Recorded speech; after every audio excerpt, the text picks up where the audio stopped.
Conjuring দি প্যারন house case. Previously Caroline প্যারন তাদের বাড়ির ইতিহাস খুঁজতে গিয়ে এমন একটি নাম খুঁজে পান যাকে ঘিরেই পুরো কনজুরিং মুভিটা, ব্যাথশেবা শারম্যান। আজকের এই ভিডিওটা কন্টিনিউ করার আগে প্লিজ ফার্স্ট পার্টটা দেখে নিন, তারপর এই ভিডিওটা দেখুন। তাহলে কে এই ব্যাথশেবা শারম্যান? কনজুরিং মুভিতে এই ব্যাথশেবা শারম্যানকেই মোস্ট হন্টেড স্পিরিট বা উইচ নামে আখ্যান দেওয়া হয়েছে। তার জন্ম 1812 সালে রোড আইল্যান্ডে। তিনি সেখানকারই একজন বাসিন্দা জুডসন শারম্যানকে বিয়ে করেন। ব্যাথশেবা ছিলেন একজন হাউসওয়াইফ এবং ওনার স্বামী ছিলেন একজন সাধারণ কৃষক বা ফার্মার। ব্যাথশেবার পরে একটি বাচ্চাও হয় যখন ওনার বয়স প্রায় 37। তার নাম হারবার্ট এল শারম্যান। এটাও শোনা যায় তার আরো 3টে বাচ্চা ছিল, যারা সকলেই 7 বছর বয়স হতে না হতেই মারা যায়।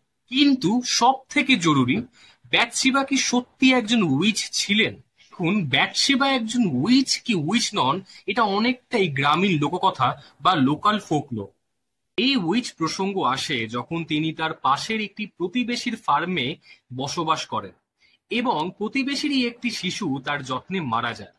পরে শোনা যায় যে সেই শিশুর মাথার গোড়ায় লম্বা সেলাইয়ের সূঁচ বা নিডেলের মারাত্মক ক্ষত পাওয়া গেছিল। তাই গ্রামবাসীরা মনে করলেন ব্যাথশেবা শয়তানের কাছে সেই শিশুটিকে বলি দিয়েছে এবং সেই থেকে ব্যাথশেবাকে উইচ বলে আখ্যান দেওয়া হলো। কিন্তু এই তথ্যের আদতে কোনো পোক্ত প্রমাণ নেই। আইনতভাবে কোর্টও তাকে ইনোসেন্ট বলে দাবি করেছে। কিন্তু মোস্ট ইম্পর্টেন্ট, ব্যাথশেবা কোনোদিনই এই ফার্ম হাউসে বসবাস করেননি।